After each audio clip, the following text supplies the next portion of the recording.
Hello guys, welcome back. അപ്പോൾ എല്ലാവരും big boss സീസണൊക്കെ കണ്ട് അടിച്ചു പൊളിച്ചെന്ന് വിശ്വസിക്കുന്നു. അപ്പോൾ നമുക്ക് പറയാനുള്ളതെന്ന് വെച്ചാൽ എനിക്ക് മെയിനായിട്ട് തോന്നിയത് പി ആറിൻ്റെ കേസ് മാത്രമല്ല അനുമോൾ ജയിച്ചു. അനുമോൾ ജയിക്കാനുള്ള മെയിൻ കാരണം എന്ന് പറഞ്ഞാൽ അവസാനത്തെ 2 വീക്സിൽ ഈ റീ എൻട്രി നടത്തിയവർ അനുമോൾക്കെതിരെ അറ്റാക്ക് ചെയ്തപ്പോൾ അത് പോസിറ്റീവായിട്ട് പുള്ളിക്കാരിക്ക് മാറി എന്നുള്ളത് മാത്രമാണ് എനിക്ക് തോന്നുന്നത്. നിങ്ങൾക്ക് എന്താണ് തോന്നുന്നത് വെച്ചാൽ നിങ്ങൾ കമൻറ്റ് ചെയ്യും.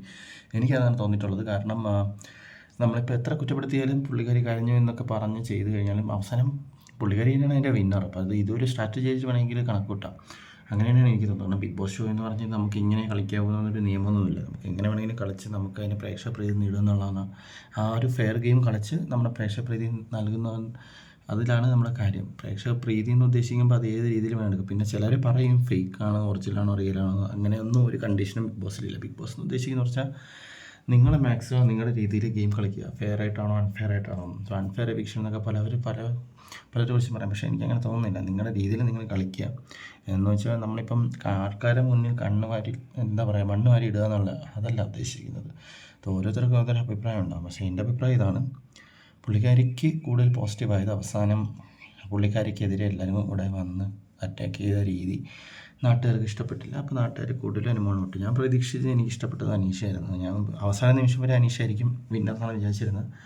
പക്ഷേ ഇത് ഭയങ്കര ഒരു സർപ്രൈസ് ആയിരുന്നു. അനുമോൾ ജയിച്ചപ്പോൾ അനുമോൾ നല്ലൊരു കണ്ടസ്റ്റൻ്റ് ആണെന്ന് വെച്ചാൽ എനിക്കൊരു ആവറേജ് ആയിട്ട് ഫീൽ ചെയ്തിട്ടുള്ളൂ. പുള്ളിക്കാരി അത്ര ഭീകര ഈ വന്നിരിക്കുന്ന കണ്ടസ്റ്റൻസ് ഇത്രയും സീസൺ കഴിഞ്ഞ ഒരു ആവറേജ് കണ്ടസ്റ്റൻ്റായിട്ട് എനിക്ക് തോന്നിയിട്ടുള്ളൂ. കാരണം ആ രീതിയിലുള്ള പെർഫോമൻസ് പുള്ളിക്കാരിക്കും 1-2 ടാസ്ക് ജയിച്ചെന്നല്ലാതെ ഒരുപാട് ടാസ്കുകളും അവിടെ ജയിച്ചിട്ടില്ല. പിന്നെ കൂടുതൽ പോയിൻറ്റ്സും ഡിബേറ്റ് പുള്ളിക്കാരിക്കും അങ്ങനത്തുള്ള നോളജൊന്നുമില്ല. പിന്നെ കുറച്ച് പി ആർ ഉണ്ട്, അത് സത്യമാണ്. പക്ഷേ പി ആർ ഉള്ളത് പുള്ളിക്കാരുടെ ഒരു കഴിവ് തന്നെയാണ്. കാരണം പി ആർ കാശ് കൊടുത്ത് ഇറക്കിയാലും ആ കാശ് കൊടുക്കുന്ന അനുമോൾ തന്നെയല്ലേ. അപ്പോൾ അതിനു വേണ്ട ഒരു കഴിവ്, അത്രയും ടാലൻറ്റ് സ്കില്ലോ അല്ലെങ്കിൽ പൈസ കൊടുക്കാനുള്ളൊരു ഇതോ ഇല്ലെങ്കിൽ അതും ഒരു പോയിൻ്റ് തന്നെയാണ്. അപ്പോൾ പി ആറിൻ്റെ പവർ ഉണ്ടെങ്കിലും അതും ഒരു ഫാക്ടറാണ്. ഇല്ലാതെ ജയിക്കാൻ ഭയങ്കര ബുദ്ധിമുട്ടായിരിക്കും. പുള്ളിക്കാരി തന്നെ ഒരു ഇൻ്റർവ്യൂവിൽ പറയുന്നുണ്ട് എല്ലാവർക്കും അവിടെ പി ആർ ഉണ്ട്. ഓക്കെ, സോ അക്ബറിന് വരെ പി ആർ ഉണ്ട്. അപ്പം അക്ബർ എടുക്കുന്ന അലിഗേഷൻസ് എല്ലാം ഫോൾസ് ആയിട്ടാണ് പുള്ളിക്കാരി വിനയായത്. കാരണം അക്ബർ അനുമോളിനെതിരെ പി ആറിനെതിരെയാണ് കൂടുതലും പറഞ്ഞിട്ടുള്ളത്. അത് പുള്ളിക്ക് തന്നെ ബാക്ക് ഫയർ ആയി അവസാനം.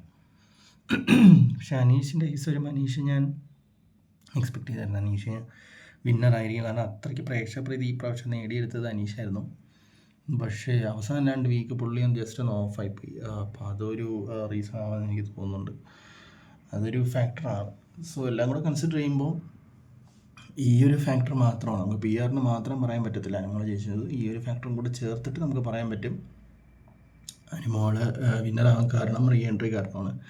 അപ്പോൾ ഈ റീ എൻട്രി ചെയ്തവർ തന്നെ പ്രതീക്ഷ കാണില്ല. അവർക്ക് ചിലവർ ശൈത്യമൊക്കെ ആണെങ്കിൽ പുള്ളിക്കാരിക്ക് കുറേ നെഗറ്റീവ് ആദ്യം ഉണ്ടായിരുന്നു. അപ്പം തിരിച്ച് കയറി അനുമോളിനെതിരെ പറഞ്ഞു കഴിഞ്ഞാൽ ചിലപ്പോൾ അത് നെഗറ്റീവ് പോസിറ്റീവ് ആവും.